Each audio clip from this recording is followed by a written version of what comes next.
បាទសូមជម្រាបសួរបងប្អូនទាំងអស់គ្នាខ្ញុំបាទមុងណារ៉េតពីទីក្រុងឡុងបិចរដ្ឋកាលីហ្វ័រញ៉ានេះគឺជារាត្រីថ្ងៃទី27ខែឧសភាឆ្នាំ2026បាទរាត្រីនេះគឺយឺតមែនតើហើយខ្ញុំម៉ោងជិត9កន្លះហើយនៅស្រុកខ្មែររួចទៅអាចនឹងផ្សាយបានហើយមានពេលប្រហែលជាកន្លះម៉ោងតែប៉ុណ្ណោះដូច្នេះព័ត៌មានច្រើនអឺប្រហែលជាសង្ខេបខ្លះហើយថ្ងៃនេះកុំថាឡើយដល់ទៅយកព័ត៌មានមកទាំងអស់ហើយក៏ប៉ុន្តែសរសេរតែចំណងជើងសរសេរមិនទាន់ផងដាក់តែរូបថតក៏ដាក់មិនទាន់ដែរតែយ៉ាងណាបានរូបថតមកស្លឹកដែរព្រោះរូបថតក្បាលតងោលរបស់មួងណារ៉េតដែលក្រុមឃោសនិកគណៈបកប្រជាជនកម្ពុជាគេខំប្រឹងយកមកកាត់តដើម្បីនិយាយផ្ចាញ់ផ្ចាលតាក់ទងនឹងរឿងហេតុអីមិនកោសក់រឿងករណីលោកកម្មសខាខ្ញុំនឹងនិយាយរឿងនឹងដែរប៉ុន្តែរឿងនេះជារឿងបន្តបន្សំហើយគាត់ថារករូបដាក់មិនទាន់មានតែរូបនឹងមួយទេមើលទៅគឺពេញចិត្តនឹងពួកខាងក្រុមគណៈបកប្រជាជនកម្ពុជាដែរព្រោះដោយសារតែដាក់អារូបកោសក់ហ្នឹងគឺពួកគេចង់បានអញ្ចឹងដែរឥឡូវនេះគឺតកតងនឹងព័ត៌មានទី1ដែលខ្ញុំនឹងជម្រាបជូនដែលមានមេតិការដូចតទៅគឺទូតលោកសេរីចេញសារស្រស់គ្នាទាមទារឲ្យកម្ពុជាផ្ដល់សិទ្ធិនយោបាយពេញលេញជូនលោកកឹមសុខាវិញលោកកឹមសុខាធ្វើដំណើរចេញក្រៅក្រុងភ្នំពេញលើកដំបូងក្រោយតុលាការលើកលែងឬក៏ក្រោយតុលាការលែងឃុំខ្លួនលោកក្នុងផ្ទះបន្លឺឡើងមកហើយថាលោកកឹមសុខាមិនខុសអីពីអនុប្រជាជនរដ្ឋមន្ត្រីការបរទេសកម្ពុជានិងថៃជួបគ្នានៅបរិយាញូវយ៉កតែបរាជ័យនៅក្នុងការរកដំណោះស្រាយរឿងព្រំដែនចាប់ខ្លួននគរបាលនិងមន្ត្រីកងរាជអាវុធហត្ថជាង30នាក់នៅខេត្តកពតករណីលួចវត្ថុតាងឆបោកអនឡាញក្រុមឆបោកនៅក្នុងរូបភាពកម្ចីអនឡាញកំពុងតែបោកប្រាស់ប្រជាពលរដ្ឋខ្មែរឲ្យទឹកភ្នែកអ្នកគាំទ្រមួងណារ៉េតស្នើកុំឲ្យរវល់រឹសដុនថ្មចោលឆ្កែរឿងកោសក់ចលនាមេដាធម្មជាតិទាមទារឲ្យដោះលែងអ្នកទោសមនសិការបើលោកហ៊ុនម៉ាណែតពិតជាចង់ផ្សះផ្សាជាតិពិតប្រាកដមែននោះលោក Tel Thiland ត្រូវបានដោះលែងឲ្យនៅក្រៅឃុំសំទោសត្រូវបានដោះលែងមកវិញហើយក្រោយជាប់ពន្ធនាគារគ្រប់ថ្ងៃកំណត់និងសរុបព្រឹត្តិការណ៍ប្រចាំថ្ងៃបាទបងប្អូនព័ត៌មានច្រើនណាស់ក៏ប៉ុន្តែម្ដងមួយទៅមុនគឺតាក់ទងនឹងសារពីទូតលោកសេរីទៅវិញតើលោកសេរីនិយាយអីគេខ្លះនៅថ្ងៃនេះតាក់ទងនឹងរឿងសំណុំរឿងលោកកម្មសខាព្រោះអី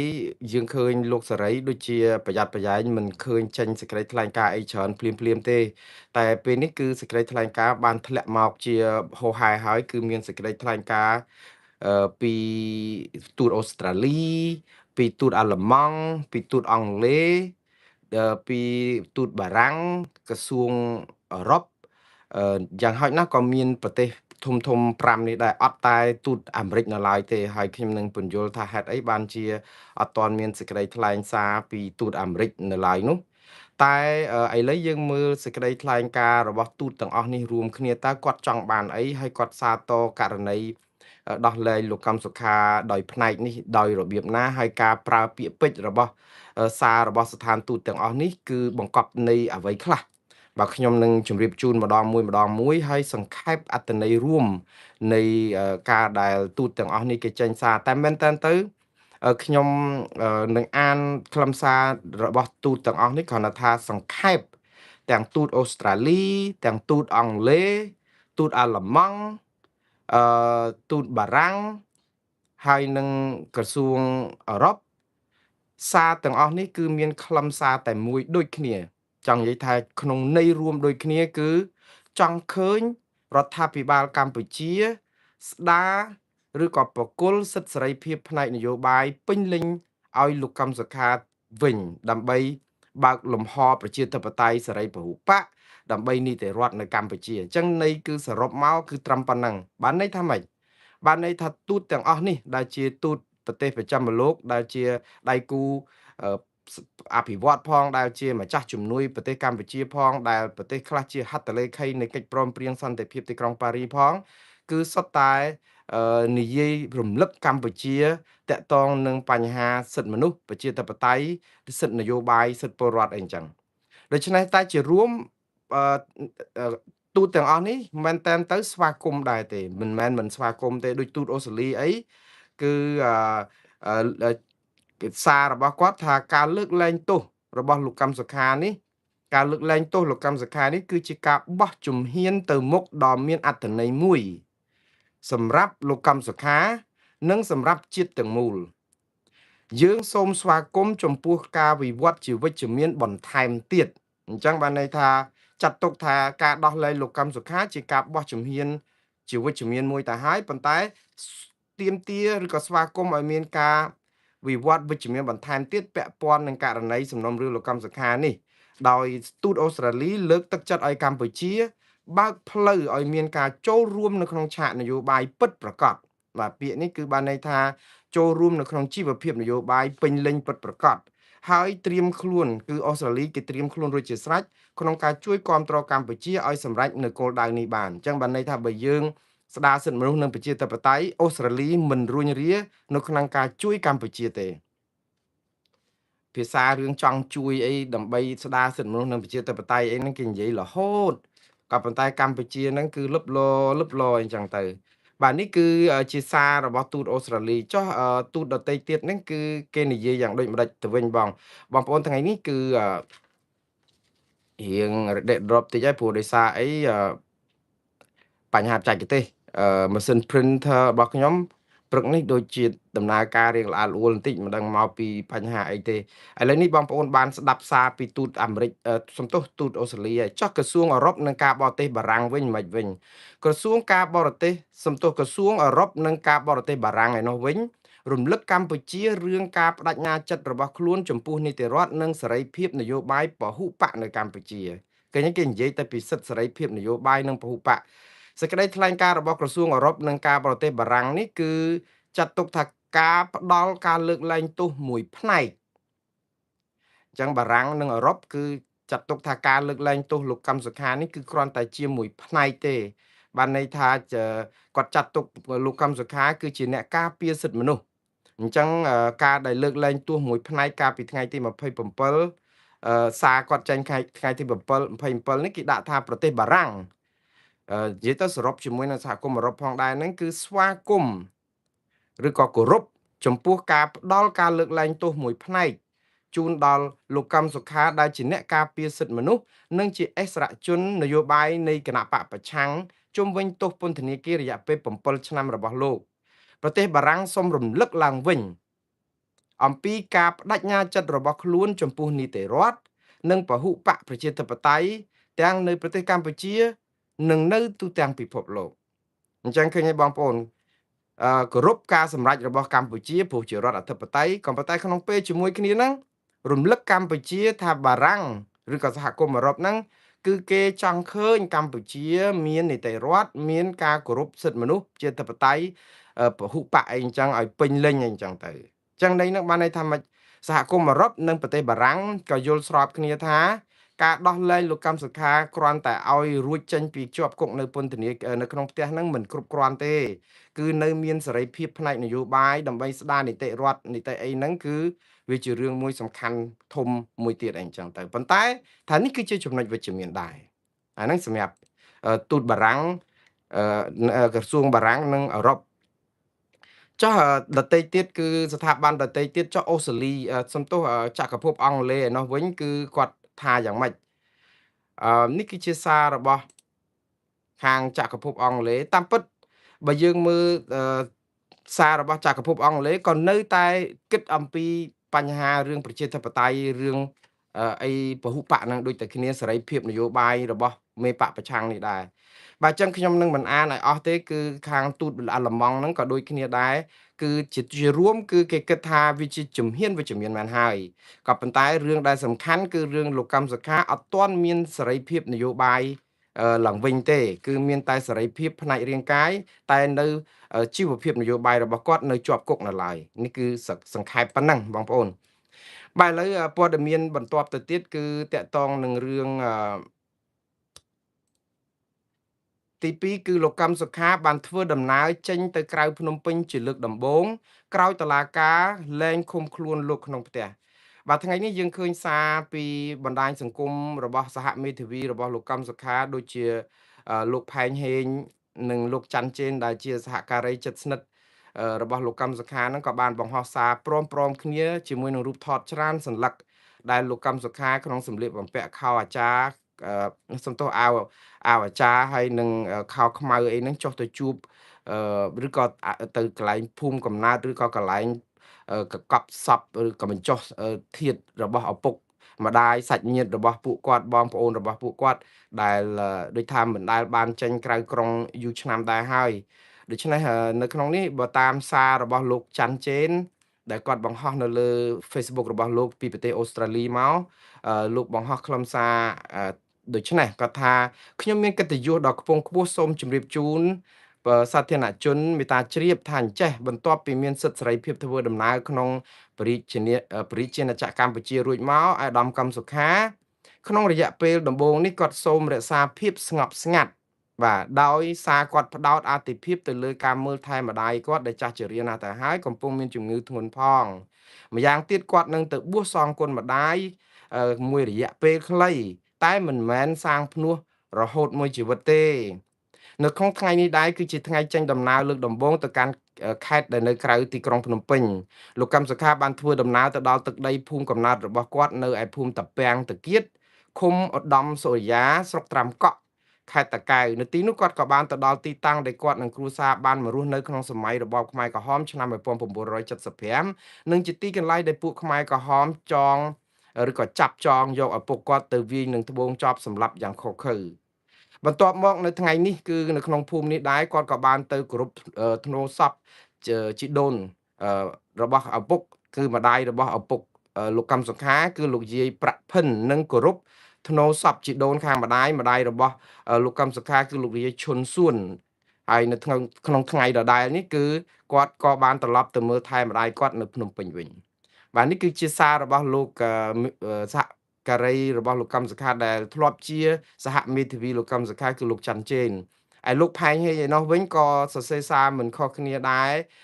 ស្រដៀងគ្នានេះគឺតកតងនឹងដំណើររបស់លោកកឹមសុខាចុះទៅទីតាំងផ្សេងដូចអ្វីដែលលោកច័ន្ទជេនមានប្រសាសន៍អញ្ចឹងគ្រាន់តែថាលោកនៅលោកមេធាវីផែងហេងបញ្ជាក់សាររបស់លោកកឹមសុខាថាមួយរយៈពេលខ្លីនេះគឺលោកកឹមសុខានៅរក្សាភាពស្ងប់ស្ងាត់សិនមើលថែម្ដាយដែលកំពុងមានជំងឺធ្ងន់ធ្ងរហើយក៏គ្រោងសាងភ្នោះមួយរយៈពេលខ្លីដែលមិនសាងភ្នោះរហូតដែរហើយចុងក្រោយគឺគាត់ក៏បានទៅជួបមើលថែម្ដាយហ្នឹងបាទអានេះគឺជាសាររបស់លោកកឹមសុខាតាមរយៈមេធាវីព្រោះអីលោកកឹមសុខាមិនអាចនិយាយអីបានទាំងអស់តាក់ទងនឹងរឿងសារនយោបាយដោយសារតែមិនចំពោះតែពេលនេះឬពេលណាទៀតនៅក្នុងមួយជីវិតរបស់លោកទេគឺសកម្មភាពនយោបាយសារនយោបាយឬក៏ការធ្វើអីពាក់ព័ន្ធនឹងរឿងនយោបាយគឺត្រូវបានតុលាការហាមឃាត់អស់មួយជីវិតព្រោះតុលាការបានដកហូតសិទ្ធិរបស់គាត់អស់មួយជីវិតបងប្អូនមិនមែន5ឆ្នាំទេណាតិចច្រឡំថាតែ5ឆ្នាំទេព្រោះអីអត់ឲ្យគាត់ចេញទៅក្រៅប្រទេសអា5ឆ្នាំអត់ឲ្យធ្វើដំណើរទៅក្រៅប្រទេសហ្នឹងគឺជាទោសដែលទើបកំណត់ថ្មីថែមទៀតនៅថ្ងៃទី30ខែមេសាឆ្នាំ2026នៅពេលដែលតុលាការសាលាធរសម្រេចក្តីទៅតាមបណ្ដឹងសារទុករបស់គាត់ដែលប្តឹងជំទាស់ទៅនឹងឬក៏ណែបណ្ដឹងឧទ្ធរណ៍របស់គាត់ប្តឹងជំទាស់ទៅនឹងសាលក្រមតុលាការសាលាដំបងថ្ងៃ3ខែ3ឆ្នាំ2023នោះដែលដាក់ទោសគាត់ឲ្យជាប់ពន្ធនាគារនៅក្នុងផ្ទះនឹង27ឆ្នាំហើយរដ្ឋបិទសិទ្ធិសេរីភាពសពបែបយ៉ាងរួមទាំងការមិនចេញទៅផ្ទះបានការមិនអាចទៅក្រៅទៅអីហ្នឹងតាមពិតតែមិនចេញទៅផ្ទះគឺមិនចេញទៅប្រទេសក្រៅអីបានមិនឲ្យជួបប្រស្រ័យតាក់ទងអ្នកណាទាំងអស់ក្រៅពីក្រុមគ្រួសារមិនឲ្យធ្វើនយោបាយដកហូតសិទ្ធិនយោបាយមួយជីវិត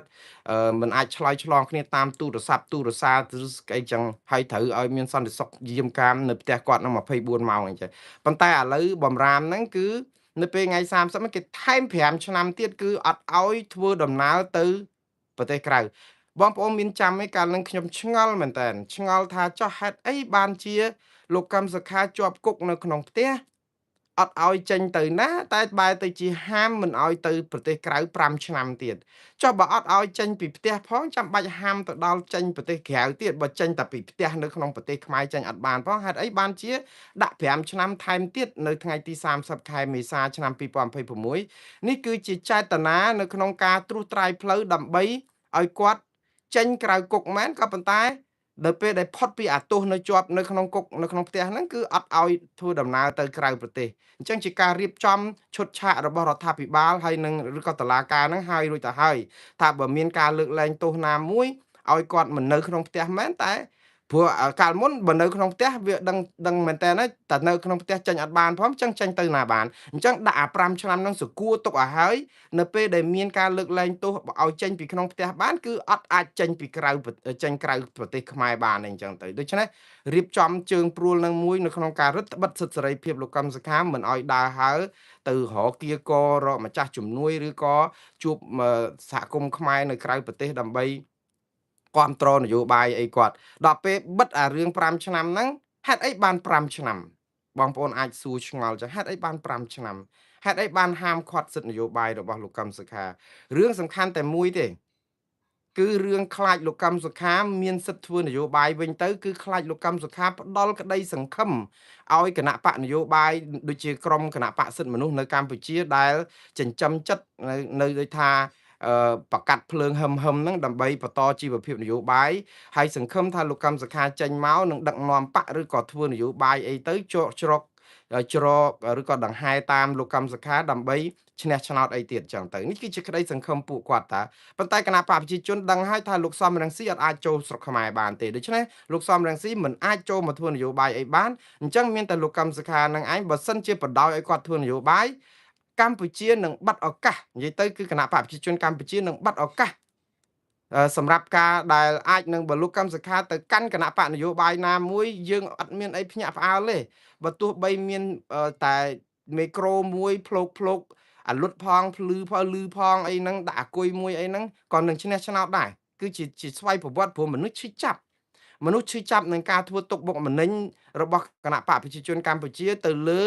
គណៈបកប្រឆាំងឬក៏សកម្មជនបកប្រឆាំងដោយលោកកឹមសុខាអីចឹងដាក់គុកគាត់9ឆ្នាំហើយឥឡូវបើយកឲ្យចេញមកហ្នឹងគឺអាទុក្ខរកិរិយាក្នុងរយៈពេល9ឆ្នាំហ្នឹងធ្វើឲ្យប្រជាពលរដ្ឋឈឺចាប់តើគណៈបកប្រជាជនមិនអត់ដឹងទេដឹងគឺប្រជាពលរដ្ឋឈឺចាប់មិនមែនបានន័យថាគណៈបកប្រឆាំងហ្នឹងធ្វើអ្វីបានប្រសើរល្អជាងគណៈបកប្រជាជនទេប៉ុន្តែប្រជាជនឈឺចាប់នៅក្នុងការធ្វើទុកបុកម្នេញធ្វើបាបពាវេរាសាងទៅលើគេហើយជាអ្នកកាន់សាសនាពុទ្ធក៏ឈឺចាប់ដែរឃើញគេធ្វើបាបម្ដាយកូនគេជួបគ្នាអត់បានចិត្តស្លាប់ចិត្តអីអញ្ចឹងទៅហើយដល់អញ្ចឹងទៅអាការឈឺចាប់ហ្នឹងវាធ្វើឲ្យប្រជាពលរដ្ឋមួម៉ៅក្តៅក្រហាយចំពោះរដ្ឋាភិបាលដែលមានរឿង100ចំពោះដោះស្រាយអត់បានហើយដូច្នេះរដ្ឋាភិបាលអត់អាចនឹងបដ ாய் លោកកឹមសុខាបានទេអញ្ចឹងហើយបានជាដាក់5ឆ្នាំហ្នឹងគឺចេញពីពន្ធនាគារចេញពីជាប់គុកនៅក្នុងផ្ទះមែនតែអត់អាចធ្វើដំណើរទៅគៀករកម្ចាស់ជំនួយអីឬក៏ប្រជាពលរដ្ឋខ្មែរដែលស្រឡាញ់ប្រជាធិបតេយ្យអីនៅស្រុកក្រៅដើម្បីយកលុយយកកាក់ដើម្បីឧបត្ថម្ភចលនានយោបាយអីតទៅទៀតទេព្រោះគណៈបកប្រជាជនកម្ពុជាខ្លាចធ្លាក់ឆ្នោតនឹងណាស់ព្រោះបើសិនជាឲ្យប្រគួតប្រជែងស្រួលបួលគឺដឹងថាធ្លាក់ឆ្នោត100%ព្រោះរឿង scam ផងរឿងបញ្ហាជីវភាពគ្រួសារប្រជាពលរដ្ឋខ្វះខាតគ្រប់បែបយ៉ាងប្រាក់ខែមិនឡើងទំនិញឡើងគ្រប់រឿងពើពុករលួយបញ្ហាឆបោកបញ្ហាស្អីសពយ៉ាងហើយឥឡូវរឿងព្រំដែនបាត់ដីទៅគេ62កន្លែងទៀតហើយអត់ទាន់ដោះស្រាយអីបានសោះដូច្នេះវាអំពុលទុកច្រើនមែនតើអញ្ចឹងរដ្ឋាភិបាលពិបាកមែនតើហើយអាការបោះឆ្នោតឃុំសង្កាត់2027ហ្នឹងនៅតែមួយឆ្នាំទៀតហ្នឹងហើយបើឲ្យលោកកឹមសុខាមានសិទ្ធិធ្វើនយោបាយទៅចូលតែបង្កើតបកណាមួយមិនបាច់ទៅដើរឃោសនាបោះឆ្នោតហងយកតែរូបថតលោកកឹមសុខាតាមមួយស្លឹកយកទៅដាក់នៅក្នុងស្ថានីយ៍បោះឆ្នោតក៏គេបោះឲ្យជាប់ភ្លុកទឹកភ្លុកដីដែរមិននិយាយឲ្យមែនតើនេះគឺជាសច្ចធម៌មិនមែននិយាយបច្ចេកបច្ចាអីទេព្រោះអីលោកកឹមសុខាគាត់មានវីរៈភាពមានការគោរពមានអីធំដុំណាស់ពីប្រជាពលរដ្ឋនៅតែសង្ឃឹមប៉ុន្តែគណៈបកប្រជាជនកម្ពុជាឬក៏រដ្ឋាភិបាលគឺផ្ដាច់ក្តីសង្ឃឹមប្រជាពលរដ្ឋហ្នឹងឲ្យអស់សង្ឃឹមតែម្ដងដោយសារអីឲ្យលោកកឹមសុខាចេញមកហ្នឹងគឺដូចអត់ពលឹងពីខ្លួនអញ្ចឹងដូចមនុស្សយើងដើរមកហ្នឹងមានតែខ្លួនសម្បកខ្លួនសុតសាតសតិសម្បញ្ញៈពលឹងវិញ្ញាណអីហ្នឹងគឺចេញហោះហើរអស់ពីខ្លួនហើយនិយាយទៅគឺមានតែសម្បកខ្លួនណាអាហ្នឹងហើយដែលធ្វើឲ្យលោកបណ្ឌិតឡាវម៉ុងហៃដែលគាត់សរសេរនៅក្នុងសាររបស់គាត់គាត់ថាអឺអញ្ចេះគាត់ថាលោកកឹមសុខាថាបើលើកលែងទោសឲ្យគាត់ហើយហេតុអ្វីដកហូតសិទ្ធិបោះឆ្នោតសិទ្ធិឈរឈ្មោះបោះឆ្នោតសិទ្ធិធ្វើសកម្មភាពនយោបាយឲ្យទៀតនិងសិទ្ធិចេញទៅបរទេសអញ្ចឹងទៅគាត់និយាយថាអឺដូចជាការដែលដកហូតសិទ្ធិបែបនេះគឺដូចជាស្មើនឹងអនុប្រជាជនទេដឹងលោកសួរចោតសួរទៅវិញ អីទៅអនុប្រជាជនហ្នឹងបងប្អូនយើងពាក្យនេះគឺគេប្រើនៅសម័យខ្មែរក្រហមព្រោះអីខ្មែរក្រហមចាត់ទុកប្រជាពលរដ្ឋចេញពីភ្នំពេញទៅហ្នឹងណាគឺប្រជាពលរដ្ឋថ្មីប្រជាពលរដ្ឋចាស់ហ្នឹងគឺប្រជាជនចាស់ប្រជាជនថ្មីបងប្អូនដែលឆ្លងកាត់របបខ្មែរក្រហមដឹងហើយខ្ញុំកើត76មែនប៉ុន្តែខ្ញុំអានឯកសារប្រវត្តិសាស្ត្រក៏ដឹងដែរប្រជាជនថ្មីហ្នឹងគឺគេចាត់ទុកថាជាអនុប្រជាជនប្រជាជនចាស់គឺជាម្ចាស់ទឹកម្ចាស់ដីគឺជាអ្នកដែលមានសិទ្ធិសម្រេចអាចយកប្រជាជនថ្មីនោះទៅសម្លាប់ពេលណាក៏បានដែរព្រោះអនុប្រជាជនបានន័យថាជាប្រជាជនបន្ទាប់បន្សំបាត់បង់សិទ្ធិសេរីភាពគ្រប់បែបយ៉ាងអញ្ចឹងលោកកម្មសខាសប្ងៃនេះគឺវាដូចថាគាត់ស្មើនឹងអនុប្រជាជនដែរបងប្អូនដូចថាដូចមនុស្សជាប់គុកចឹងណាបងប្អូនដូចយើងជាប់ពន្ធនាគារហ្នឹងគឺដូចអនុប្រជាជនដែរហើយព្រោះអីយើងបាត់សិទ្ធិសេរីភាពច្រើនណាប៉ុន្តែការដែលអនុប្រជាជនមិនមែនតតែជាប់គុកទេណាសូម្បីតែនៅក្រៅចឹងប្រជាជនមួយចំនួនដូចជាខ្វះសិទ្ធិសេរីភាពដោយសារអត់មានឯកសារស្របច្បាប់ជាជនអន្តោប្រវេសន៍ជាជនភៀសដើមភៀសតិចឬក៏អីដែលអាចដូចថាមិនអាចធ្វើអីបានច្រើនដោយសារតែយើងបាត់បង់សិទ្ធិសេរីភាពជាច្រើនដោយសារតែស្ថានភាពជាក់ស្ដែងហ្នឹងដូចអនុប្រជាជនចឹងអញ្ចឹងលោកកម្មសខាស្រដៀងគ្នានឹងដែរហើយគេចេះតែឆ្ងល់ថាចុះបើដោះលែងគាត់ឲ្យចេញពីពន្ធនាគារហេតុអីក៏មិនដោះលែងសិទ្ធិសេរីភាពនយោបាយគាត់ទាំងស្រុងនេះគឺដោយសារអីការបោះឆ្នោត2027ឃុំសង្កាត់ជិតមកដល់ការបោះឆ្នោតជាតិឡើងវិញដើម្បីរើសនាយករដ្ឋមន្ត្រីថ្មីដល់ទៀតហើយ2028 4ឆ្នាំមួយផ្លែតទេឃើញទេបងប្អូន5ឆ្នាំ23ម្ល៉េះ28អញ្ចឹងដើម្បីចងជើងលោកកម្មសខាឲ្យជាប់និងផ្ដាច់សេចក្តីសង្ឃឹមអ្នកគ្រប់គ្រងគណៈបកប្រឆាំងជាពិសេសក្រុមលោកកម្មសខាគឺផ្ដាច់សិទ្ធិនយោបាយរបស់គាត់បានន័យថាគាត់អត់អាចទៅឈរឈ្មោះបោះឆ្នោតអីបានទាំងអស់អត់អាចទៅបោះឆ្នោតអត់អាចទៅឈរឈ្មោះបោះឆ្នោតអត់អាចគ្រប់គ្រងគណៈបកនយោបាយណាអត់អាចថ្លែងសារនយោបាយណាបានទាំងអស់អញ្ចឹងបានន័យថាគាត់ដូចជាអត់មានព្រលឹងក្នុងខ្លួនដែរអញ្ចឹងបានន័យថាម៉េចរឿងប្រសើរសម្រាប់លោកកម្មសុខារឿងសិទ្ធិនយោបាយរឿងអីនេះទាល់តែរងចាំ2028ចប់នៅពេលដែលគណៈបកប្រជាជនកម្ពុជាប្រមូលស្លឹកឆ្នោតមួយសារទៀតសិនបើថាធានាថាខ្លួនឯងពិតជាឈ្នះឆ្នោតម្ដងទៀតហើយអានឹងវាអាចប្រែប្រួលដូសអីបន្ថែមអីកែប្រែអីសិទ្ធិនយោបាយលោកកម្មសុខាអីអាចលើកលែងទោសបន្ថែមទៀតទៅដើម្បីឲ្យទោសដែលនៅគេហៅទោសបន្ថែមអីហ្នឹងអនុទោសអីហ្នឹងលុបចេញទៅឲ្យលោកកម្មសខាមានសិទ្ធិធ្វើនយោបាយប៉ុន្តែអាហ្នឹងចាំទាល់តែក្រោយបោះឆ្នោត2028ឥឡូវងាកមកវិញតែខ្ញុំនិយាយអីពេលខ្លះបងប្អូនផ្ចាញ់ផ្ចាលខ្ញុំជាពិសេសពួកខាងឃោសនិកគណៈបកប្រជាជនកម្ពុជាថ្ងៃនេះថ្ងៃម្សិលមិញនេះខ្ញុំអង្គុយយំមួយថ្ងៃវាស់ល្ងាចស្រក់ទឹកភ្នែកក្នុងចិត្តមិនមែនស្រក់ទឹកភ្នែកខាងក្រៅទេស្រក់នៅទឹកភ្នែកនឹងអំពើអសិលធម៌អគុណធម៌និងអំពើពៀលាអាវ៉ាសាយផ្ដេសផ្ដាស់របស់ឃោសនិកគណៈបកកណ្ដាលអំណាចណាបងប្អូនខ្ញុំមិនចង់ឲ្យអស់លោកទៀបថោកចុះទៀបពេកចឹងទេដូចខ្ញុំនិយាយចឹងខ្ញុំអត់ខ្វល់ថាគណៈបកណាកាន់អំណាចរដ្ឋាភិបាលកម្ពុជានេះទេ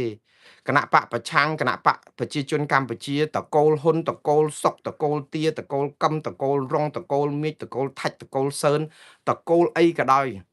តកូលសតកូលអីក៏ដោយខ្ញុំអត់ឈឺក្បាលថាអ្នកណាកាន់ប្រទេសនេះទេឲ្យតែមានសិលធម៌គុណធម៌សេចក្តីថ្លៃថ្នូរកុំមើកងើបមួយវាយមួយកុំបំផ្លាញសិទ្ធិមនុស្សប្រជាធិបតេយ្យកុំធ្វើឲ្យប្រទេសមានអំពើពុករលួយមាន scam អនឡាញមានបញ្ហាដែនអធិបតេយ្យពេលដែលគេវាយប្រាវការពារទឹកដីយើងអត់បានបាត់ដីអស់50 60កន្លែងនិយាយទៅគឺឲ្យប្រជាពលរដ្ឋមានការផ្សះផ្សាជាតិអ្នកណាក៏បានដែរគណៈបកណាក៏បានដែរខ្ញុំអត់មានទៅបានទូមនិញទេអញ្ចឹងនៅពេលដែលគណៈបកប្រជាជនកម្ពុជាដឹកនាំប្រទេសសពថ្ងៃដឹកទៀតទៅបើសិនជាអស់លោកក្រាន់បាប៉ុន្តែកុំឲ្យមានពួកសម្រាមច្រើនពេកហើយអស់លោកបង្កើតក្រុមជេរបតិចផ្ដាសាហ្នឹងខ្ញុំមិនបាននិយាយថាខ្ញុំជាអ្នកបង្កើតប្រឌិតព័ត៌មានទេក្រុមអាមីអាថោងឃោសនិកគេនឹងមករករឿងខ្ញុំថាចាំបាច់គណៈបកប្រជាជនគេបង្កើតក្រុមជេរបចោស្អីអាក្រុមជេរបចោមិនបាច់មានយុទ្ធនាការមិនបាច់មានអីទេអាហ្នឹងអស់លោកនិយាយតែខ្លួនឯងណាពៀលាបាត់ផ្សារតែអញ្ចឹងហើយទៅបង្កើតដោយរឿងលោកអធិរាជមហាសាច់ហ្នឹងគឺទៅជាមួយលោកខាន់សវណ្ណអីហ្នឹងបង្កើតក្រុមជេរបចោហ្នឹងគឺជាយុទ្ធនាការដើម្បីបំពុលសង្គមរំលោភគេឲ្យបង្កើតយុទ្ធនាការដើម្បីចោតប្រកាន់ថានាងហ្នឹងសំគេរំលោភព្រោះស្លៀកសពុតខ្លីតើយើងឈឺចាប់ប៉ុណ្ណាបងប្អូនអសិលធម៌អគុណធម៌ប៉ុណ្ណាខ្ញុំគិតថាវាល្មមចាប់ហើយសម័យហ្នឹង វាយើងទៅបំផ្លាញគេសពបែបយ៉ាងហើយយើងបង្ខំយើងថារំលោភគេហើយអត់ទាន់បានទទួលទោសអត់ព្រមសុំទោសអត់ព្រមអីឥឡូវមកចេញយុទ្ធនាការមកចោទប្រកាន់គ្នាអ្នកដែលជាជនរងគ្រោះថាមកពីស្លៀកខ្លីត្រូវគេរំលោភចឹងហើយឥឡូវក្រុមលោកខាន់សវណ្ណហ្នឹងដែលស្លាប់បាត់ទៅហើយមានកូនគាត់ហ្នឹងចេញមកឈ្មោះសុផាតអីហ្នឹងបង្កើតអា Facebook ហ្នឹងគេបង្កើតរូបថតគឺគេយក AI មកកែរូបខ្ញុំហ្នឹងក្បាលតងោលទាញមាត់ខ្ញុំហ្នឹងឲ្យវែងឲ្យវាចអីដើម្បីមើលទៅជាការបន្ទាបបន្ថោកតម្លៃមនុស្សអីអញ្ចឹងទៅខ្ញុំថាតម្លៃដែលលោកធ្វើនេះណាគឺជាការបន្ទាបបន្ថោកតម្លៃខ្លួនអស់ពួកលោកទេឲ្យគេមើលឃើញថាអញ្ចឹងមនុស្សរបស់គណៈបកប្រជាជនកម្ពុជាអញ្ចឹងធូរថ្លៃអញ្ចឹងអីអញ្ចឹងខ្ញុំអាសូរខ្ញុំអាសូរគណៈបកប្រជាជនខ្លួនឯងទេខ្ញុំមិនមែនហើយអាសូរជាតិខ្មែរដែលមានមនុស្សអញ្ចឹងជាសម្រាមអញ្ចឹងឲ្យបងប្អូនហ្នឹងចង់បន្តបោះឆ្នោតគ្រប់គ្រងគណៈបកប្រជាជនតទៅទៀតតែមនុស្សសម្រាមរបស់អស់លោកហ្នឹងអត់មានយកទៅដុតចោលឬក៏កាយកប់ឬក៏សម្អាតអីសោះតែអនុគ្រោះឲ្យធ្វើអញ្ចឹងរហូតដោយសារតែគេជាអ្នកសាបព្រោះអាការស្អប់ខ្ពើមដើម្បីឡងទៅឬក៏ឌឺទៅគណៈបកប្រឆាំងអីវិញខ្ញុំអត់មានទៅគ្រប់គ្រងគណៈបកប្រឆាំងឲ្យជេរបតិចធ្វើរូបអីអហភិសឬក៏រូបកែតម្រង់ធ្វើឆ្កែធ្វើឆ្មាអីជាមួយថ្នាក់ដឹកនាំដោយលោកហ៊ុនសែនហ៊ុនម៉ាណែតខ្ញុំអត់មានគ្រប់គ្រងទេខ្ញុំថ្កោលទោសដូចតែគ្នាព្រោះជាអំពើថោកទាបទាំងគណៈបកប្រជាជនកម្ពុជាទាំងគណៈបកប្រឆាំងដូចតែគ្នាថោកទាបណាស់អញ្ចឹងហើយបានជាអស់លោកយករូបថតនឹងមកឲ្យសបាយណាស់លោកស្អីសុផាតដែលជាកូនលោកខាន់សវណ្ណខ្ញុំមិននឹកស្មានដល់ថាលោកថោកទាបដូច្នេះសោះខ្ញុំនិយាយទៅគឺដូចថាវិធីផ្សេងដែលមានសេចក្តីថ្លៃថ្នូរអត់យកមកប្រើហើយមកទៅរឿងខ្ញុំពីរឿងកោសក់ដល់ពេលខ្ញុំអត់កោទៅយករូបថតឲ្យធ្វើអីការប្រមាថការទៀននេះគឺធ្វើឲ្យសិលធម៌របស់ក្រុមអស់លោកនឹងចុះធ្លាក់បាតដាលវាអត់មានបានប៉ះពាល់អីដល់មុងណារ៉េតសំបីតែប៉ិនសរសៃសក់ទេវាប៉ះពាល់ដល់គេឈ្មោះរបស់គណៈបករបស់លោកប៉ុន្តែជាតិសាសន៍ខ្មែរទាំងមូលលោកតំណាងឲ្យខ្មែរទៅលោកបំផ្លាញខ្មែរថោកទាបអញ្ចឹងខ្ញុំទទួលយកមិនបានសោះវាយំនឹងគឺយំដោយសារអំពើថោកទាបរបស់អស់លោកមិនមែនយំដោយសារអូយគាត់ឈឺចិត្តហើយដោយសារតែគេធ្វើប៉ះទ្រូងអត់មានតែឈឺក្បាលទេបើមួងណារ៉េតភ័យខ្លាចប៉ះពាល់កិត្តិយសឬក៏ស្អីមួងណារ៉េតអត់មានធ្វើអីខុសមិនយកទៅផ្សាយនៅលើ Facebook អំពីភាពថោកទាបរបស់អស់លោកទេដល់ពេលខ្ញុំយកទៅផ្សាយនៅក្នុង Facebook របស់ខ្ញុំដាក់រូបកោតងោនឹងទាញមាត់ខ្ញុំឲ្យវាចវេបហ្នឹងមានមនុស្សជាង 368K 370,000 នាក់ដែលគេមើលហើយគេ comment 99% គឺគេជេរបតិចផ្ដាសាក្រុមគណៈបកប្រជាជនកម្ពុជាអស់លោកយកទៅអាហ្នឹងបានផលហើយមិនអញ្ចឹងចង់បានអញ្ចឹងហ៎ហើយទៀតអារឿងអ្វីដែលសំខាន់ទៀតសោតហ្នឹងអស់លោកនេះណាអត់យកខួរក្បាលមកប្រើទេមួងណារ៉េតបាននិយាយឲ្យថាបើដោះលែងលោកកឹមសុខានៅថ្ងៃទី30ខែមេសាឆ្នាំ2026ឲ្យមានសេរីភាពឡើងវិញដោយគ្មានលក្ខខណ្ឌពាក្យថាដោះលែងមិនមែនដាក់គុកទេពាក្យថាដោះលែងគឺថាប្រឡែងលោកកឹមសុខាឲ្យមានសេរីភាពដូចដើមហើយខ្ញុំអត់ទាន់និយាយពីរឿងត្រូវសងសំណងជំងឺចិត្តឲ្យលោកកឹមសុខាទៀតផងកុំថាឡើយដល់នៅរដ្ឋសិទ្ធសេរីភាពនយោបាយអីបែបនេះនោះអញ្ចឹងបានន័យថាការដែលខ្ញុំប្រាប់ថានៅថ្ងៃទី30ខែមេសាឆ្នាំ2026បើតឡាការសាលាឧទ្ធរដោះលែងលោកកឹមសុខាខ្ញុំកោសក់ខ្ញុំដឹងហើយថាគឺនឹងមិនដោះលែងទេថ្ងៃ30ខែមេសាអត់ដោះលែងមែនឥឡូវគេមកដោះលែងលោកកឹមសុខាគេថាចោះហេតុឯណាមួងណារ៉េតមិនកោសក់ខ្ញុំមិនស្ដាយនឹងកោសក់ប៉ុន្តែអ្វីដែលខ្ញុំនិយាយពីថ្ងៃ30ហ្នឹងវាហួសក៏ហួសចោះប៉ុន្តែឥឡូវហ្នឹងបោះលែងលោកកឹមសុខាមានសេរីភាពនៅឯណាលោកកឹមសុខាដូចមនុស្សបាត់ព្រលឹងទៅហើយនឹងយើងធ្វើបាបធ្វើទុកបុកម្នេញដកហូតសិទ្ធិនយោបាយគាត់អស់អូនេះឬដែលជាគេនិយាយថាជាការដែលលោកកឹមសុខាមានសេរីភាពឡើងវិញលោកកឹមសុខានៅជាប់គុកហើយជាប់យូរជាងជាប់គុកក្នុងផ្ទះនឹងទៀតព្រោះអីជាប់គុកនយោបាយមួយជីវិតទៀតដូច្នេះលោកកឹមសុខាគ្មានសេរីភាពទេហើយនិយាយម្ដងទៀតបងប្អូនកុំធូរថ្លៃពេកបើចង់ផ្ចាញ់ផ្ចាលមួងណារ៉េតអារឿងការដែលខ្ញុំថាកោសក់នឹងឲ្យថ្ងៃទី30ខ្ញុំបាននិយាយច្បាស់ហើយគឺដឹងតែអត់ហើយអាហ្នឹងវាអត់មួយវាផុតបាត់ហើយអត់មាននិយាយអីទៀតទេហើយមកចេញការដោះលែងលោកកឹមសុខាអីហ្នឹងក៏នៅតែមិនបានប្រយោជន៍ស្អីទៀតដែរព្រោះអីលោកកឹមសុខាអត់មានសេរីភាពអីទេបានតដើរហើទៅជួបបងប្អូនក្រុមគ្រួសារអីប៉ុន្តែដូចជាមនុស្សអត់ព្រលឹងដដែលដូច្នេះរឿងនេះគឺជាការធ្វើទុកបុកម្នេញលោកកឹមសុខាដដែលទេហើយខ្ញុំនៅតែគិតថាអស់លោកកុំទៅទៀបពេកសេចក្តីថ្លៃថ្នូរឲ្យប្រជាពលរដ្ឋគេដឹងមើលទៅប្រជាពលរដ្ឋជាង300,000នាក់គេគ្រាន់តែមើលទៅគេដឹងភ្លាមតើអស់លោកគិតថាគេល្ងងមិនមែនហើយអ្នកណាចំណេញ អស់លោកគិតថាចង់បន្ទាបបន្ថោកតម្លៃមួងណារ៉េតមកមើងងាយរឿងមាត់វាចមាត់អីហ្នឹងកុំធូរថ្លៃពេកបើអស់លោកប៉ាកែទៅប្រាប់មេអស់លោកផងដែលសន្យាកាត់ក្បាលកុំឲ្យគេកាប់បំផ្លាញព្រៃឈើតាំងពីគាត់ថាកាត់ក្បាលកវត្តចោលមកព្រៃឈើអាលាយអស់ពីស្រុកខ្មែរអញ្ចឹងបើសិនគាត់កាត់ដឹងកាត់អស់ប្រមាណជំនាន់ទៀតដែរតែខ្ញុំអត់ចង់ឲ្យយើងទៅផ្ចាញ់ផ្ចាលអញ្ចឹងទេវាអត់ខ្ញុំថាបងប្អូនថាបងលោកមួងណារ៉េតអើយកុំរវល់រើសដុំថ្មចោលឆ្កែខ្ញុំមែនតើខ្ញុំនិយាយឲ្យស្មោះត្រង់សុផាតនេះណាគ្មានតម្លៃសំបីតែប៉ិនរោមជើងខ្ញុំមកនិយាយទេក្នុងរឿងនេះព្រោះលោកថោកទាបពេកតែវាដូចថាខ្ញុំយកករណីគាត់នេះណាមកនិយាយនេះណាគឺដើម្បីក្នុងន័យមួយគឺដាស់តឿនក្រើនរំលឹកម្ដងទៀតទាំងគណៈបកប្រជាជនកម្ពុជាទាំងគណៈបកប្រឆាំងអំពើថោកទាបបែបនេះណាអស់លោកទៅអត់ឆ្ងាយទេអត់បានចំណេញអីទាំងអស់ហើយវាធ្វើឲ្យទីមួយគឺអន់ចរិតមាយាទរបស់អស់លោកនឹងវាអន់ពេកអញ្ចឹងប្រជាពលរដ្ឋអត់សង្ឃឹមអីអត់សង្ឃឹមលើគណៈបកប្រជាជនកម្ពុជាអត់សង្ឃឹមលើគណៈបកប្រឆាំងដែរបើសិនជាធ្វើប្រេះផ្ដាស់អញ្ចឹងឧទាហរណ៍វាអត់ទៅមុខរួចទេដូច្នេះសរុបសេចក្តីមកគឺ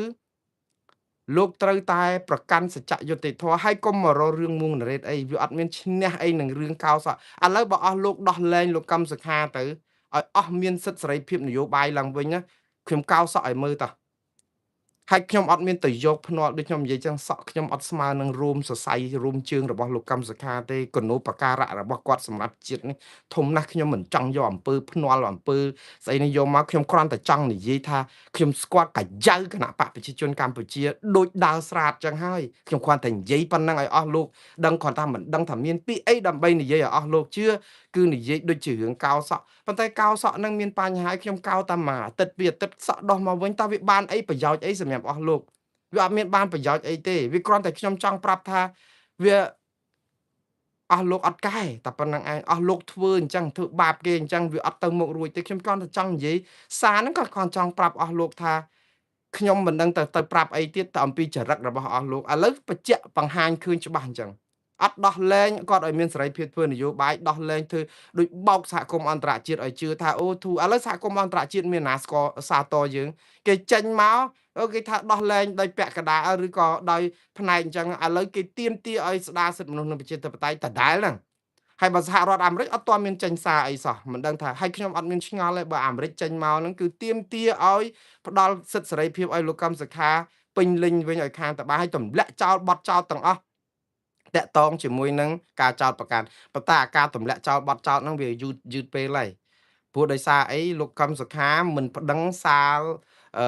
សាលដីការបស់តុលាការកំពូតុលាការឧទ្ធរណ៍ហ្នឹងគឺស្មើនឹងការទទួលទោសហ្នឹងហើយបើទោះបីជាលោកថាអត់ស្ម័គ្រចិត្តអត់ព្រមនីតិវិធីតុលាការគឺវាចប់សំណុំរឿងហ្នឹងហើយអ្នកដែលរងគ្រោះធ្ងន់មួយទៀតគឺសហរដ្ឋអាមេរិកនៅជាប់ផងគឺជាប្រទេសខុបខិតជាមួយលោកកម្មសុខាជាប់ពិរុទ្ធនៅក្នុងហ្នឹងអាមេរិកសប្តាហ៍ថ្ងៃនេះគឺជាប្រទេសជាប់ពិរុទ្ធព្រោះអីលោកកម្មសុខាអត់ប្តឹងសារទុកហ្នឹងដើម្បីរកយុត្តិធម៌ឲ្យសហរដ្ឋអាមេរិកដែរចឹងអាមេរិកហ្នឹងទៅជាមួយលោកកឹមសុខាអញ្ចឹងដល់ពេលលោកអត់ប្តឹងសារទុកឲ្យសាលដីកានឹងចូលជាធរមានគឺបានន័យថាអាមេរិកជាប់ជាអ ுக ្រិតជនតន់ដិតនៅក្នុងប្រទេសដែលផ្ដួលរំលំរដ្ឋាភិបាលអាក្រក់មែនតើជាធ្វើឲ្យមុខមាត់យើងអាប់អួរយើងអត់ទៅមុខអញ្ចឹងប៉ុន្តែតើគេមានខ្វល់អីបងប្អូនគឺគេគិតតែពីរឿងធ្វើម៉េចកុំឲ្យលោកកម្មសខាមានអំណាចធ្វើនយោបាយប្រឡប់បន្តិចទៅឥឡូវពេលដែលដោះលែងលោកកម្មសខាបងប្អូនរឿងមកកណោកម្មកររោងចក្រកាត់ដេរបុកគ្រោះថ្នាក់ចរាចរណ៍2រថយន្ត3 4រថយន្ត2ខេត្តនៅស្វាយរៀងហើយនឹងនៅកំពង់ឆ្នាំងស្លាប់អស់ពលការិនីពលករកម្មករ14នាក់របួសជិត100នាក់ឥឡូវទៅណាបាត់ហើយស្ងាត់ឈឹងឃើញហើយប្រជាពលរដ្ឋមកវិលរឿងលោកកម្មសខាដែលអត់ទាន់មានសេរីភាពនឹងវិញហើយឥឡូវក៏ឃោសនិកគណៈបកប្រជាជនកម្ពុជាយកឱកាសដើម្បីពង្វក់ឲ្យវល់នៅក្នុងបណ្ដាញសង្គម Facebook ហ្នឹងការបង្កើតរូប AI ធ្វើខ្ញុំកោតងោលធ្វើអីហ្នឹងគឺអូយគឺថាអស់លោកប៉ាកែខ្ញុំសុំសរសើរប៉ាកែអំពើថោកទាបខ្ញុំសោកស្ដាយដែរបើប៉ាកែល្អជាងហ្នឹងខ្ញុំនឹងកោតសរសើរតែអត់ទៅរួចទេបានតែប៉ុណ្្នឹងឯងហើយទៅតាំងថាគេនឹងរិះគន់ខ្លួនឯងគេរិះគន់អីរិះទៅកុំឲ្យធ្វើត្រូវឲ្យដូចគេរិះគន់បាទឥឡូវខ្ញុំបងប្អូនខ្ញុំតម្លាក់ដុំថ្មចោលឈប់ចោលឆ្កែអីប៉ុន្តែឆ្កែច្រើនពេកហើយពេលខ្លះយើងចោលឲ្យត្រូវក្បាលមេឆ្កែមួយទៅដើម្បីឲ្យវាចប់មួយរឿងចង់និយាយចេះហើយទៅយើងទៅទៀតខ្ញុំនិយាយនេះគឺជាសារដាស់តឿនក្រើនរំលឹកទាំងគណៈបកប្រជាជនកម្ពុជាទាំងគណៈបកប្រឆាំងត្រូវរកផ្លូវសិលធម៌គុណធម៌ អស់លោកប្រព្រឹត្តអំពើផ្ដេសផ្ដាសខាងគណៈបកប្រជាជនកម្ពុជាលំមសំរុំដែលមិនអាចនឹងអនុគ្រោះបានផងទេប៉ុន្តែលំមឈប់ធ្វើអំពើបាបនឹងឬអំពើថោកទាបនឹងទៀតក៏វាជាការល្អដែរចាប់ពីពេលនេះតទៅព្រោះអីវាដល់ពេលដែលអស់លោកលំមដឹងខ្លួនថាផ្ដេសផ្ដាសហើយគណៈបកប្រឆាំងក៏អញ្ចឹងដែរកុំរវល់រើសដុំថ្មចោលឆ្កែដូចជាមួយដូចមួងណារ៉េតដែរខ្ញុំចោលឆ្កែនេះគឺដោយសារតែអឺខ្ញុំចង់អប់រំព្រានប្រដៅឆ្កែខ្លះខ្ញុំសុំទោសមិនចង់និយាយមនុស្សប្រៀបប្រដូចដូចសត្វទេតែអស់លោកខ្លះហ្នឹងគឺអន់ជាងសត្វទៅទៀតខ្ញុំថាសត្វដូចជាមានតម្លៃជាងផងខ្ញុំឲ្យនឹងលើសហើយតម្លៃទៅឲ្យដូចសត្វសំណក់អីនោះឥឡូវនេះគឺខ្ញុំគិតថាព័ត៌មានបន្តទៀតខ្ញុំមិនដឹងថាផ្សាយអស់ឬទាន់យ៉ាងណាទេព្រោះវានៅច្រើនដែរមានការឆបោកអនឡាញមួយដ៏កក្រើកដែលកំពុងតែប្រព្រឹត្តតាក់ទងនឹងកម្ចីធនាគារបងប្អូនប្រជាពលរដ្ឋច្រើនណាស់កំពុងចាញ់បោកគេការឆបោកអនឡាញដែលកម្ចីពីធនាគារគេបង្កើតរូប AI មកគឺធ្វើដូចជាឲ្យយើងខ្ចីឲ្យងាយទៀតបងប្អូនឆបោកអនឡាញក៏និយាយឥឡូវចាញ់ឆបោកកម្ចីអនឡាញនេះទៀតហើយអាជ្ញាធរគ្រប់លំដាប់ថ្នាក់ត្រូវចាត់វិធានការឲ្យលឿនទាន់ពេលកុំឲ្យប្រជាពលរដ្ឋខ្លាចជាជនរងគ្រោះប្រជាពលរដ្ឋជាពាក់បំណុលមីក្រូហិរញ្ញវត្ថុឬក៏មានបញ្ហាជាពាក់បំណុលមិនដឹងទៅខ្ចីនរណាទៀតព្រោះអស់ជំរឿអញ្ចឹងវាមានក្រុមឱកាសនិយមបង្កើតឆបោកអនឡាញហ្នឹងគឺ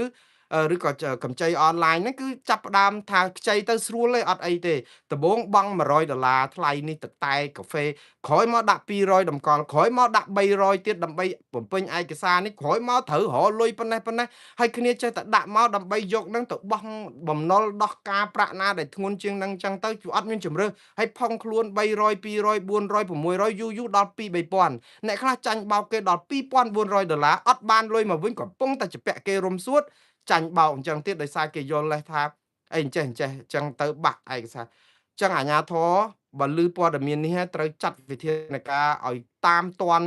ពួកក្រុមឆបោកអនឡាញដែលប្រើប្រព័ន្ធ AI ដើម្បីឆបោកឲ្យប្រជាពលរដ្ឋខ្មែរងាយនឹងរងគ្រោះណាស់ព្រោះគ្នាកំពុងលង់ទឹកដុំលាមកក៏ត្រូវតែតោងដែរព្រោះវាអត់មានអីតោងទេឆ្លក់នឹងស្លាប់ហើយអានេះហើយដែលធ្វើឲ្យគាត់នឹងរងគ្រោះខ្លាំងមែនតើហើយតម្រូវឲ្យអាជ្ញាធរចាក់គ្រប់លំដាប់ថ្នាក់ចាត់ការរឿងនេះឲ្យទាន់សភាពការដើម្បីឲ្យប្រជាពលរដ្ឋរួចផុតពីអំពើឆបោកតាមរយៈកម្ចីប្រាក់អនឡាញដែលយក AI យករូបអីយកមកកែហើយត្រូវបិទអាគណនីទាំងអស់នោះចោលឲ្យអស់ហើយតាមដានចាប់យកមកផ្ដន់ទាទោសដើម្បីរកយុត្តិធម៌ជូនជនរងគ្រោះបើអស់លោកធ្វើបានរឿងនេះគឺប្រជាពលរដ្ឋនឹងសាទរបាទឥឡូវបន្តទៅទៀតគឺអស់ពីរឿងឆបោកអនឡាញឥឡូវនៅខេត្តកពតហ្នឹងគឺជារឿងមួយគួរឲ្យអស្ចារ្យណាស់ថ្ងៃនេះចាប់ខ្លួននគរបាលនិងមន្ត្រីកងរាជអាវុធហត្ថជាង30នាក់នៅខេត្តកពតករណីលួចវត្ថុតាងឆបោកអនឡាញអស់លោកហើយយើងជាមន្ត្រីប៉ូលីសកងរាជអាវុធហត្ថគេចាប់វត្ថុតាងមានកុំព្យូទ័រមានទូស្រាប់ដៃមានឯកសារនាំគ្នាលួចទៅគាស់យកឯកសារបើកអីគេវិចខ្ចប់ទាំងអស់ហ្នឹងយកមកគោលបំណងអីប្រកាសចង់លួចរបស់ហ្នឹងឬក៏ចង់លួចបំបត្តិភ័ស្តុតាងហើយជាមន្ត្រីរាជការជាប៉ូលីសប្រកម្មចិត្តណាស់បងប្អូនឮសម្ដីបែបនេះកំពុងតែយុទ្ធនាការដូចភ្លៀងរលឹមឬក៏អីសម្រុកប្រយុទ្ធប្រឆាំងនៅអំពើឆបោកអនឡាញឲ្យចេញមកមន្ត្រីនគរបាលដែលជាកម្លាំងសមត្ថកិច្ចគេចាប់ខ្លួនធ្វើអីទៅលួចយកវត្ថុតាងអាចទៅចង់លួចយករបស់ទ្រព្យអីអញ្ចឹងហើយរឿងនេះគឺមានFacebook របស់នគរបាលស្នងការដ្ឋាននគរបាលខេត្តកពតគឺនិយាយថាសូមជម្រាបជូនសាធារណជនឲ្យបានជ្រាបថាស្នងការដ្ឋាននគរបាលខេត្តកពតពិតជាបានចាប់ខ្លួនមន្ត្រីទាំងអស់នោះពិតប្រាកដមែនក៏ប៉ុន្តែស្នងការដ្ឋាននគរបាលខេត្តកពតមិនទាន់ផ្សព្វផ្សាយពីព័ត៌មាននេះពីនីតិវិធីទេសូមសាធារណជនជ្រាបលោកម៉ៅច័ន្ទមធុរិទ្ធដែលជាស្នងការដ្ឋានស្នងការនគរបាលខេត្តកពតបញ្ជាក់ប្រាប់វិទ្យុក្នុងស្រុកឬសារព័ត៌មានក្នុងស្រុកថាពិតជាចាប់បានជាង30នាក់មែនពីបទសង្ស័យខុបខិតគ្នាកាត់សៀលគឺកាត់កញ្ចប់វិចខ្ចប់ចូលតាក់ទងនឹងសម្ភារៈក្នុងកាស៊ីណូនៅព្រែកចាកឯណោះក្រោយប្រក្រាបបទល្មើសអនឡាញរួចយកទៅថែរបស់ដើម្បីជាវត្ថុតាងឥឡូវហ្នឹងមានប៉ូលីសឬក៏មានក្រុមគ្នាប៉ូលីសឬក៏ PM ទៅនាំគ្នាលួចរបស់ជាវត្ថុតាងនៅមិនដឹងតែខ្វះខាតជីវភាពរបស់គាត់ចង់លួចយកទៅលក់ឬក៏ចង់យកទៅដើម្បីបំផ្លាញភស្តុតាងអត់យល់តែរឿងនេះបងប្អូនចឹងណាបានថារឿងច្រើនពេកវាផ្ទួនគ្នានៅពេលដែលភ្លៀងជន់បាក់មេឃចឹងហ្មងអរឿងមួយទៀតគឺគ្រើទៅព័ត៌មានដល់មកមែនតើណាអឺ សំខាន់មួយដែរគឺរដ្ឋមន្ត្រីការបរទេសកម្ពុជានិងថៃជួបគ្នានៅបារីញូវយ៉ក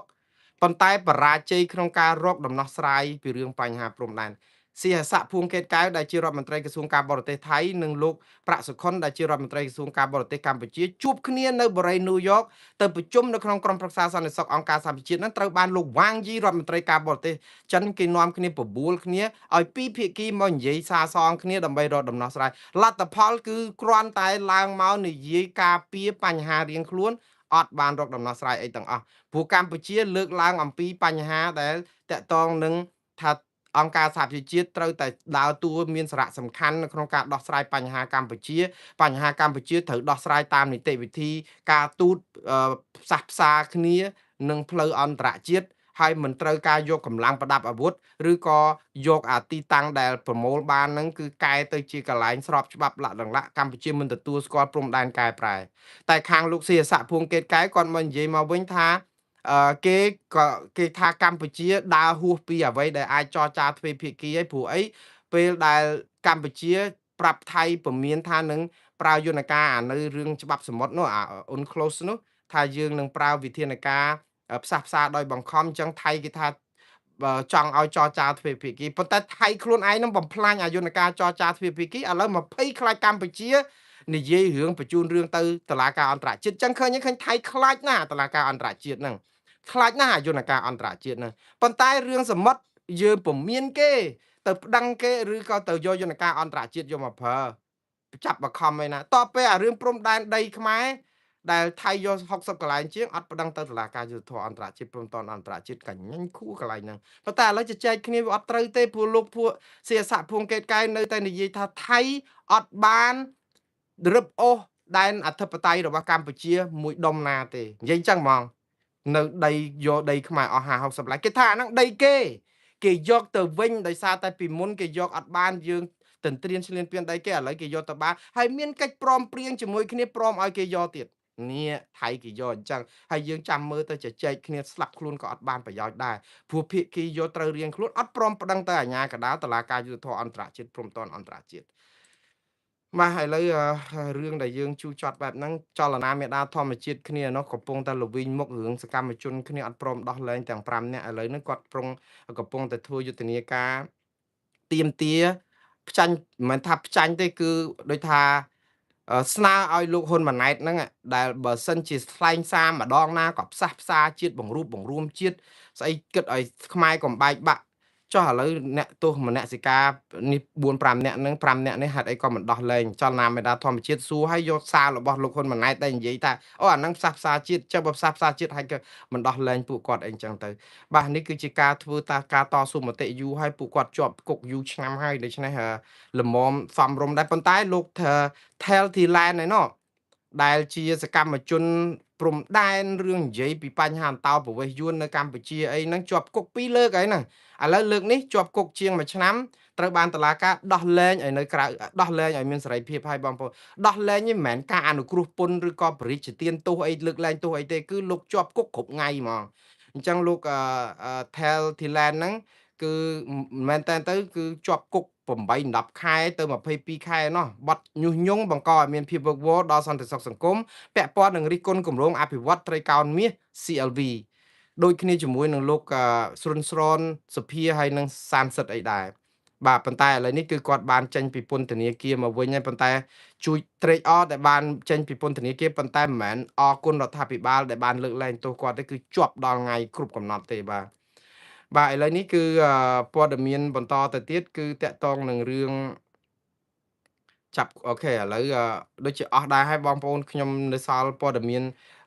លម្អិតមួយទៀតដែលខ្ញុំចង់ផ្សាយដែរក៏ប៉ុន្តែពេលវេលាខ្លីមែនតើខ្ញុំជម្រាបលាបងប្អូនត្រឹមប៉ុណ្ណឹងសោះសិនចោះព្រោះរៀងឡាលួលបន្តិចហើយមិនបានល្អទេដោយសារតែទី1គឺព័ត៌មានខ្ញុំប្រមូលមកថ្ងៃនេះគឺដូចចាប់ក្តាមដាក់ចង្អេរអញ្ចឹង ហើយទី2គឺដោយសារមានបញ្ហាបច្ចេកទេសខ្លះទាក់ទងក្នុងម៉ាស៊ីន print ខ្ញុំគឺវារអាក់រអួលវា print អត់ចេញចឹងឯកសារត្រូវអានពីកុំព្យូទ័រវាមិនស្រួលដូចតែយើង print ឯកសារមកទេប៉ុន្តែអានេះមិនមែនជាការដែលនិយាយដើម្បីសាងយករួចខ្លួនថារដាក់រដប់អីទេតែវាអញ្ចឹងមែនបងប្អូនតែយ៉ាងណាសូមអរគុណបងប្អូនចំពោះការអនុគ្រោះហើយនិងយោគយល់សរុបសេចក្តីមកព័ត៌មានប្រចាំថ្ងៃនៅទីនេះគឺមានតែ2រឿងធំៗគឺទី1គឺតាក់ទងនឹងសហគមន៍អន្តរជាតិនៅតែចង់ឃើញកម្ពុជាផ្ដល់សិទ្ធិសេរីភាពនយោបាយសេរីភូប៉ាពេញលេញត្រឹមត្រូវពិតប្រាកដមិនមែនដូចរឿងគ្រាន់តែដោះលែងលោកកឹមសុខាឲ្យនៅក្រៅពន្ធនាគារនៅក្នុងផ្ទះហ្នឹងមួយ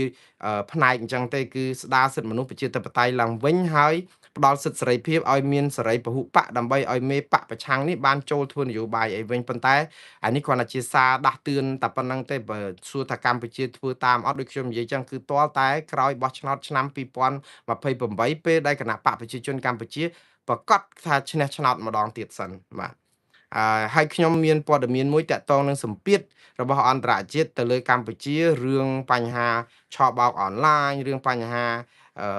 អំពើរំលោភសិទ្ធិមនុស្សអីផ្សេងៗទៀតអានេះចាំថ្ងៃស្អែកចុះបងប្អូនឥឡូវនេះខ្ញុំសូមជម្រាបលាបងប្អូនត្រឹមប៉ុណ្ណេះសិនហើយជួបគ្នានៅរាត្រីថ្ងៃស្អែកទៀតបាទរាត្រីសួស្តីបងប្អូននៅស្រុកខ្មែរអរុនសួស្តីបងប្អូននៅសហរដ្ឋអាមេរិកនិងទីផ្សេងដែលថ្ងៃរះបាទសូមអរគុណសូមជម្រាបលា